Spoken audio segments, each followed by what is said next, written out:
Ciao a tutti e bentornati al nostro podcast. Sono Diana Maria Giorgescu e oggi ospiterò la prima puntata in italiano. L'ultima volta abbiamo parlato delle sfide e delle opportunità che le PMI devono affrontare in Austria e Romania con la mia collega Gabriela Nizze e Martin Tyler, Managing Partner di PKF e ambasciatore della Early Warning Europe Mentor Academy. In questa puntata, invece, affronteremo nuovi argomenti chiave che risuonano profondamente con gli imprenditori di tutto il mondo, come l'importanza del mentoring e del coaching aziendale e il ruolo cruciale delle partnership commerciali quando si va all'estero.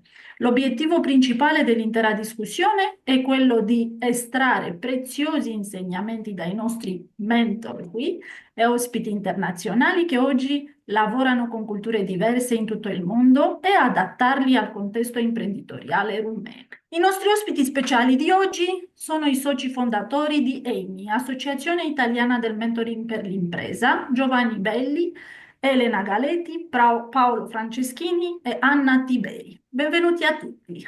Grazie Diana. Ciao, Grazie Diana, ciao a tutti. ciao a tutti. EMI è l'associazione nazionale indipendente che riunisce e rappresenta professionisti esperti in management di impresa ed impegnati in attività di mentorship. EMI aderisce e rappresenta in Italia il programma europeo IWEMA, Early Warning Europe Mentor Academy, la cui finalità è quella di migliorare la disponibilità e la portata dei servizi per le aziende in difficoltà, mobilitando esperti e mentor in tutta Europa. I soci fondatori, quindi EMI, in qualità di senior mentor, hanno contribuito alla creazione dei metodi e dei contenuti dell'Academy, che forma mentor in tutta Europa per prevenire la crisi d'impresa e supportare imprenditori e manager nel riorientare la strategia d'impresa. Adesso partiamo dal presidente, Giovanni Belli, che conta più di 30 anni di esperienza in campo manageriale in aziende nazionali e internazionali. Formazione continua presso le più importanti scuole di formazione manageriale di Milano, Torino, Cipro e Londra nel campo dell'organizzazione aziendale e delle vendite. Dal 2019 lavora nell'ambito del progetto Early Warning Europe ed è uno dei senior mentor dell'Accademia Europea. Nel 2022 ha fondato con alcuni colleghi EIMI, Associazione Italiana di Mentoring per l'Impresa, di cui è presidente e segue le PMI e le organizzazioni del terzo settore in progetti di miglioramento delle performance. Benvenuto Giovanni. Benvenuti a tutti, buongiorno a tutti, sono Giovanni Belli, grazie mille per la presentazione che mi hai fatto. Io specificamente, come tu hai già detto, mi occupo di attività di miglioramento dell'impresa, quindi quale ambito è migliore rispetto a quello del mentoring, dove si va ad aiutare gli imprenditori, sia che siano in difficoltà, come anche che siano imprenditori comunque avviati positivamente nel migliorare le loro performance aziendali. Cosa posso dirti? Per me è stato un piacere lavorare in Early Warning, perché comunque è un'esperienza che nasce nel 2017, quando è nato proprio il progetto europeo, e poi si è protratto in tutti questi anni fino al 2024 e ancora oggi, comunque, come tu ben sai, lavoriamo all'interno di questo progetto e con l'Accademia, ovviamente, di formazione dei mentori. Noi ci siamo incontrati grazie all'Early Warning Europe, come tu hai detto Giovanni, ma cosa ha realmente portato a casa l'Italia da questa esperienza? Diciamo, quali opportunità concrete sono nate per l'ecosistema imprenditoriale italiano dopo 3 anni di collaborazione con i miglior mentor europei? Beh, certamente il fatto di essere copartecipanti nel progetto, nel suo insieme, e non parliamo solo della prima parte del progetto, ma anche successivamente nella formazione dell'Academy europea, è stato sicuramente un arricchimento per l'Italia e per tutti quanti noi mentori italiani. Diciamo anche che tutta questa attività svolta fino adesso ci ha permesso di entrare in contatto con più di 150 mentor, che sono stati quelli che hanno aiutato appunto nella costruzione e nella preparazione dei vari tools a livello europeo, ci hanno permesso appunto di dare sicuramente qualcosa di diverso che non esisteva precedentemente. E poi lo scambio di informazioni tra noi mentor, la possibilità di far parte di un network allargato a livello europeo è sicuramente una cosa molto importante anche per i nostri imprenditori italiani. Giusto, grazie Giovanni, per fare l'introduzione di questa puntata in italiano. Ora alla prima rappresentante femminile della EMI, Elena Galetti, un esperto di sostenibilità e di innovazione di prodotto e di business. Elena supporta le aziende, i team di progetto internazionali, i team di ricerca nell'implementazione delle loro strategie di mercato in modo sostenibile. Progetta e realizza programmi di formazione per aziende e PMI per lo sviluppo di piani di sostenibilità e per rendicontazione CSDRD. La sua esperienza consiste nel facilitare l'evoluzione organizzativa, nel guidare l'adozione dell'innovazione e nel promuovere pratiche sostenibili, contribuendo in ultima analisi al successo a lungo termine e all'impatto positivo sulla società. Benvenuta Elena. Grazie Diana, sono felice di essere qui oggi con te e con gli altri soci fondatori di AIMI per raccontarti la nostra esperienza.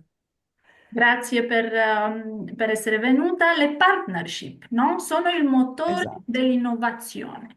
Una delle esperienze più straordinarie di UEMA è stata proprio la possibilità di lavorare fianco a fianco, condividendo metodi e strategie per trasmettere il meglio delle nostre competenze ai futuri mentor.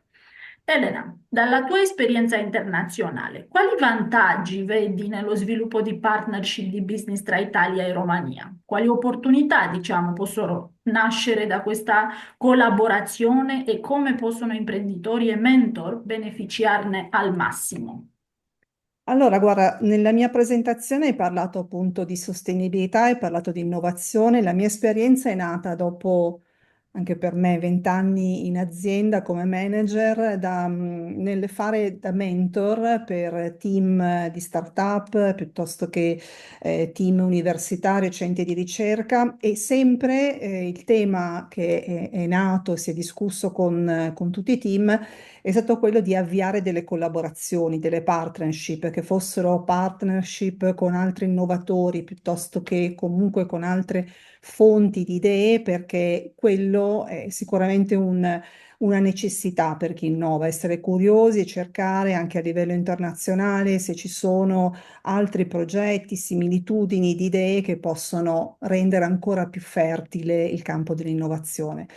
Allora, se questo genere di collaborazione, di partnership si creano poi a livello internazionale, capiamo come tessuti imprenditoriali diversi, culture diverse possono essere sicuramente da stimolo per un'innovazione ancora più forte, più potente.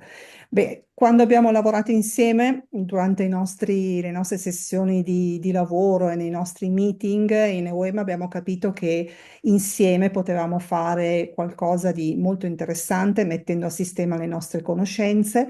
Abbiamo ragionato anche su che tipo di collaborazioni possiamo andare a sviluppare la nostra relazione, e le piattaforme europee come Erasmus Plus possono essere sicuramente una grande opportunità, perché a questo punto noi possiamo mettere insieme le competenze dei nostri rispettivi paesi e sicuramente andremo a coinvolgere altri partner, anche questi attinti dalla nostra rete, ma non solo di EUEMA, e lì potremo mettere insieme sia le nostre conoscenze appunto nell'ambito dell'impresa, del mentoring, portandole a beneficio degli imprenditori, portandole a beneficio anche delle scuole, perché vogliamo fare in modo che questo approccio alla gestione di impresa abbia già le sue fondamenta nella scuola, e vogliamo portare principi della sostenibilità come il diversity management già nella formazione dei futuri imprenditori. Quindi questo dialogo fra Italia e Romania partirà da questo tema, ma sicuramente poi troverà altri stream, ecco, Speriamo bene, no? assolutamente. Grazie Elena. Andiamo ora a Paolo Franceschini, consulente esperto con oltre 20 anni di esperienza in progetti di innovazione. I suoi punti forti sono lo sviluppo e l'implementazione di funnel di innovazione, dalla generazione dell'idea alla fase di go-to-market. Paolo possiede una profonda conoscenza dei principali programmi di sovvenzione pubblica, sia in ambito nazionale che europeo, a sostegno di start-up e progetti di innovazione. È un praticante, un mentore, un coach della metodologia Lean Startup e fornisce la sua esperienza a grandi aziende, PMI e start-up. Benvenuto Paolo. Grazie Diana, grazie. Allora, diciamo che quando si lavora nell'ambito dell'innovazione le idee sono tutte belle, no? Però il problema è quando bisogna portarle a terra, metterle a terra, portarle fuori dall'ambito protetto in cui spesso vengono sviluppate, come nel caso di un progetto europeo di ricerca e sviluppo, e fare in modo che siano in grado di produrre un impatto. Tanto per dare un'indicazione, mediamente un progetto di ricerca finanziato sotto il principale programma di finanziamento della Commissione europea, che è Horizon Europe, secondo le statistiche ricavate dalla precedente edizione, è in grado di produrre un impatto da 1 a 5, cioè per ogni euro investito dalla Commissione mediamente il ritorno è di 5 euro. E questo avviene soprattutto quando i consorzi e le aziende, le organizzazioni che compongono i consorzi sono in grado di, come dicevo, mettere a terra un progetto. Cosa succede però? Che in tanti casi possono mancare quelle competenze che consentono appunto a una struttura, a un'organizzazione di sfruttare questo risultato. Ed è qui che intervengono tutte le varie attività di supporto con le diverse sfumature. Diciamo, si parte dalla consulenza, dove un'azienda compra delle ore e delle skill specifiche, tanto ad ora, fino ad arrivare a, diciamo, metodologie più nuove, soprattutto per le aziende, che sono appunto quelle del coach e quelle del mentor.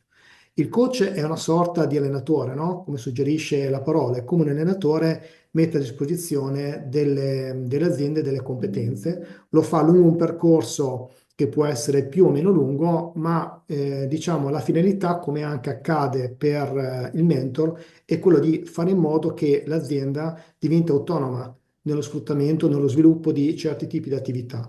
E diciamo il coach è più che altro un approccio personale, si affianca o all'imprenditore o a una funzione aziendale. Il mentore invece è un po' più una guida, un po' come Virgilio con Dante, quindi è un soggetto che accompagna e trasferisce non tanto esperienze, non tanto, scusa, competenze, ma esperienze. Per cui, ad esempio, può essere adatto o per un'azienda ne costituita, come può essere una startup dove la mentorship è assolutamente importante, ma anche per un'azienda che sia già costituita, già stabilita, che abbia già uno storico, che invece vuole ad affiancarsi a un settore totalmente nuovo. Ecco, in questo caso il mentore diventa la guida che proprio come Virgilio con Dante, si spera non nell'inferno, ma può accompagnare appunto l'azienda nello sfruttamento, nella ricerca di nuovi mercati e di nuove opportunità. Cosa succede però? Che queste persone sono, parlo di consulenti, coach, mentor, sono spesso abituate a lavorare da soli e diventa a questo punto estremamente importante trovare dei luoghi sicuri anche in cui scambiare, condividere delle esperienze e fare anche quello che viene chiamato peer-to-peer learning, no? Quindi questo è uno dei motivi, oltre alla dimensione esterna, quella di portare questi servizi verso le aziende, è molto importante per noi ed è quello che ci sta facendo lavorare insieme, avere un luogo sicuro in cui scambiare delle esperienze e delle competenze, in maniera tale da arricchirsi ciascuno con le competenze dell'altro, un po' una forma di self-coaching che facciamo tra di noi. Grazie Paolo, praticamente mi hai letto nella mente perché non ho fatto la domanda e mi hai detto tutto, tutto del mondo dei coach e dei mentor. Però ti faccio una domanda ora. Diciamo che io sia un'azienda e non so cosa scegliere ora, scegliere un mentor o un coach per migliorare e arrivare a quel successo che sto sognando di arrivare con il mio business. Cosa mi consiglieresti di fare, Paolo? Dipende dal tipo di bisogno, dipende dal tipo di bisogno, cioè facciamo l'esempio, non so, di un argomento molto caldo che è quello dell'intelligenza artificiale. E sicuramente potrebbe servire un coach per portare quel tipo di competenza all'interno dell'azienda. Se poi voglio avventurarmi invece in un'area totalmente nuova e magari arrivare a creare uno spin-off all'interno della mia azienda per poter sfruttare queste tecnologie, allora in quel caso sarebbe più utile un mentor perché è una persona che mi può guidare nell'esplorazione di un nuovo settore, magari mi può anche insegnare nuovi modelli di business o come raggiungere mercati particolari che normalmente non sono abituato a considerare. Grazie, grazie. Allora è più chiaro per me dove venire. Vengo da te per fare il coaching insieme. Ok. Andiamo ora a conoscere anche la seconda metà della parte femminile di Amy, Anna Tiberi, consulente per la sostenibilità e l'innovazione. L'obiettivo professionale di Anna è di sostenere le organizzazioni e le aziende che abbracciano la sostenibilità e cambiano il loro modello di business di conseguenza, garantendo al contempo performance economiche e a lungo termine. L'innovazione e la trasformazione digitale sono fattori chiave in questo percorso. Benvenuta Anna. Grazie, grazie Diana. Piacere di essere qui con voi. Grazie, altrettanto. Vediamo con la tua esperienza, Anna, come consulente per la sostenibilità e l'innovazione e con il know-how dei tuoi colleghi, qual è la visione strategica per il posizionamento di Amy sul mercato italiano? Beh, perché non puntare ancora più in alto verso uno scenario europeo, diciamo? Assolutamente. Prendo il discorso da dove l'ha lanciato Paolo, cioè l'idea proprio di aver fondato questa associazione insieme e di nutrirla e farla crescere è quella di dare l'opportunità ai mentor, soprattutto italiani, ma anche ai coach, se vogliamo, quando diventano, perché poi i due, come hai giustamente ben interpretato tu, i due ruoli non sono rigidamente separati, ma spesso la stessa persona, soprattutto quando ha grandi esperienze manageriali come noi, si trasforma da coach in mentor e viceversa. Però comunque l'idea di AIMI è quella di essere appunto un luogo protetto, sicuro, dove queste persone discutono, si scambiano informazioni, scambiano progetti, competenze, possibilità di avere un impatto positivo sulla società. Allora, AIMI cosa diventa? Diventa proprio quel luogo dove l'offerta di queste capacità, quindi rappresentate da noi oggi e da una vasta, speriamo, sempre più grande numero di persone in futuro, diventa l'offerta appunto di queste capacità e dall'altra parte c'è la domanda di organizzazioni che possono essere imprese, appunto piccole e medie imprese soprattutto, ma anche, come diceva Elena, scuole o comunque altri tipi di organizzazione che hanno bisogno di queste competenze e che non sempre riescono a trovarle sul territorio o vicine a loro. C'è da dire che AIMI è già un'associazione che ha tante ramificazioni in Italia, siamo già presenti in tante regioni italiane e ovviamente puntiamo ad avere a breve una copertura almeno nazionale. Dopodiché tutti noi abbiamo avuto la certificazione quali ambassador appunto tramite il progetto europeo Early Warning Europe Mentor Academy, in cui abbiamo potuto dare e ricevere metodologie, capacità, confronto con altri appunto mentor in Europa. E quindi tutte queste disponibilità, queste capacità, queste competenze vengono offerte tramite l'associazione, che ricordo è una no profit, alle organizzazioni, come dicevo prima. Noi abbiamo una pagina LinkedIn con cui si chiama appunto Associazione Italiana Mentoring per l'Impresa AIMI. Vi invito a mettervi in contatto con noi per prendere conoscenza perlomeno e poi chissà magari anche appunto entrare in contatto con i nostri servizi. Riguardo la prospettiva internazionale che tu menzionavi all'inizio, perché no? Certamente noi abbiamo questo obiettivo in mente. Questo arriverà e lo stiamo già, diciamo, prospettando tramite la partecipazione con altri, appunto, organizzazioni simili a noi, a dei progetti, europei, come si menzionava prima, e saranno il primo step. Poi, mano a mano, andremo e amplieremo, diciamo così, la nostra possibilità di azione. Ovviamente tutto questo passa attraverso l'ampliamento dell'associazione e le cui forze in campo noi vogliamo assolutamente aumentare in breve tempo. Ottimo, grazie mille Anna. E l'ultima domanda è per tutti voi. Avete mai avuto un mentor? E se sì, qual è la lezione più preziosa che avete imparato da lui o da lei? E soprattutto in che modo il mentoring ha influenzato la vostra crescita professionale e il successo della vostra attività? Partiamo da me. Vai. Eh, allora, io, che sono forse il più anziano di tutti in associazione, ho avuto un grande mentore che è stato il mio primo datore di lavoro, un grandissimo imprenditore italiano, il quale mi ha preso a braccetto e mi ha accompagnato nel mio percorso di crescita in azienda. Mi ha formato, eccetera, eccetera. Però la lezione più importante è stata quella che va bene cercare di formarsi, farsi esperienze, avere grosse competenze e tutto, ma arriva un giorno in cui tutte queste competenze devono essere tramandate ai più giovani. Questa è una cosa che io sto facendo, che mi ha dato una mano. Io sono passato dalla dirigenza, comunque dal management puro, al mentoring, anche in parte per questo motivo qua, perché secondo me è molto importante poter trasmettere esperienze, competenze e quant'altro ai più giovani o a quelli che verranno dopo, che noi non ci saremo mai più nel mondo del lavoro.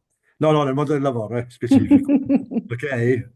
Però è stata proprio questo motivo che mi ha portato a diventare un mentor, sostanzialmente. Grazie Giovanni. Prego, Diana. Ma anch'io posso dire di aver trovato delle figure di riferimento nel mio percorso manageriale, ma anche in quello poi successivo. In particolare me ne viene in mente una manager che è appunto olandese, che lavorava, era il mio capo, la marketing manager nell'azienda in cui lavoravo.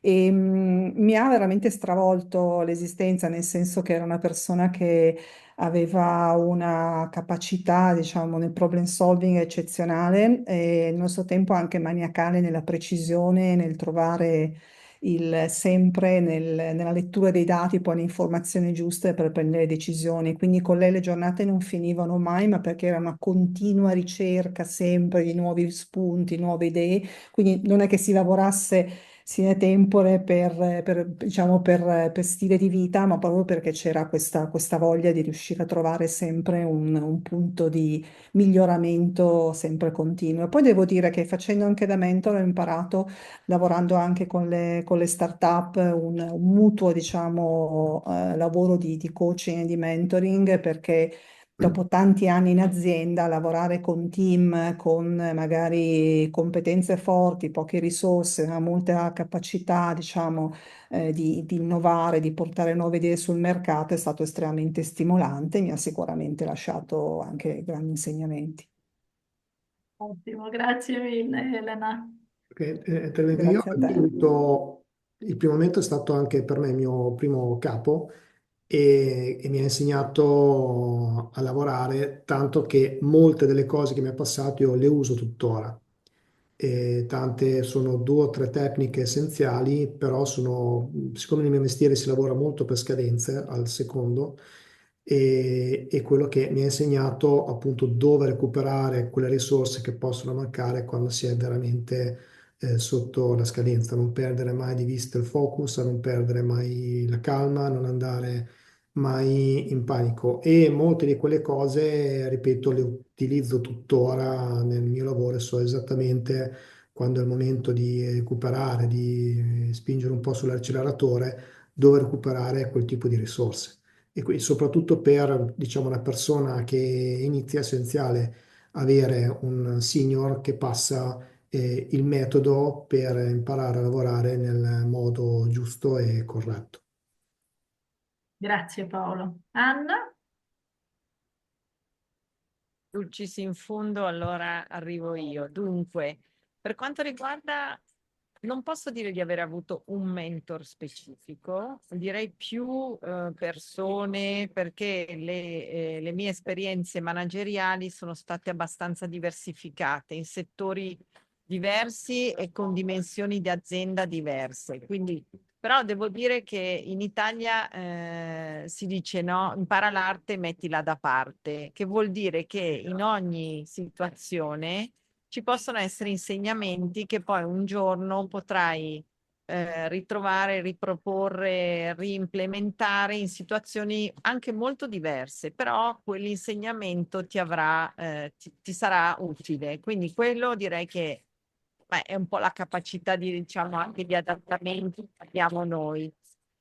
Invece il tema del mentoring, di fare il mentor, io devo dire che posso portare un'esperienza personale veramente interessante, che è quella che ho fatto verso mentee giovani donne attraverso dei programmi che ci sono stati in Italia, per cui sono stata chiamata, invitata a partecipare, e questo mi ha dato una ricchezza enorme, perché da una parte ho potuto fare la mentor di giovani ragazze brillanti, ma in qualche maniera inesperte. E quindi mi sono proiettata come quando io avevo la loro età e avrei voluto avere una mentor donna che mi avesse aiutato a crescere nell'ambito della carriera, del lavoro, comunque di quella parte professionale a cui io anelavo moltissimo, ma che invece, mentre io ero giovane, diciamo, manager, non era così diffuso, anzi, in realtà era molto difficile trovare una mentor in questo senso. Quindi io ho dato una sorta di give back in questo senso alle ragazze, insomma, queste diverse giovani che ho avuto l'occasione e la fortuna anche di fare da mentor, perché loro mi hanno dato nello stesso tempo tantissimo. E quindi era un continuo dare e avere, quindi non è tanto, quindi io ero mentor, ma nello stesso momento potevo anche diventare la mentee. E poi, come diceva Elena prima, anche il fatto di poter lavorare con le start-up è sempre di grande insegnamento, perché hai un continuo scambio con sempre giovani brillanti, nuove tecnologie, nuove frontiere, e come mentor puoi dare appunto la tua esperienza, la tua visione, in un'ottica però di collaborazione e di scambio sempre. Cioè io non sono mentor e quindi sono sopra il mentee o più alto in termini di rapporto. È sempre, io lo intendo come un pari grado, quindi io do e ricevo. E così credo che sia sempre stato anche percepito dalle persone di fronte a me. Infatti io devo sempre, inoltre poi anche dopo la fine di questi percorsi, ho mantenuto i rapporti con queste persone, perché sono diventate ovviamente delle persone, insomma, care, vicine per diverse ragioni. Grazie Anna, praticamente penso che la parola chiave qui è lo scambio, perché vi ho fatto la domanda proprio perché la gente capisca che anche noi che siamo un mentor abbiamo avuto dei mentor ad un certo punto e anche adesso per certi argomenti abbiamo dei mentor e vediamo i diretti benefici di un mentor accanto a noi ogni giorno. Quindi grazie per le vostre risposte e soprattutto grazie per essere qui, per aver condiviso il know-how e le vostre esperienze oggi con i nostri ascoltatori. E Grazie a te, Diana. Grazie, grazie a Grazie per tutti. Grazie Diana, l'opportunità. è vero. Grazie mille Diana. grazie a voi e ai nostri ascoltatori, se state cercando di rafforzare la vostra attività o di affrontare le sfide, vi invitiamo a prendere questi insegnamenti e ad applicarli al vostro percorso. Non perdete l'occasione di esplorare le opportunità di mentoring disponibili nella nostra comunità accedendo ai link sottostanti, potrebbero fare la differenza. E se vi piacciono i nostri podcast, assicuratevi di abbonarvi al nostro canale cliccando sul pulsante iscriviti qui sotto. Grazie per averci seguito e ci vediamo la prossima volta.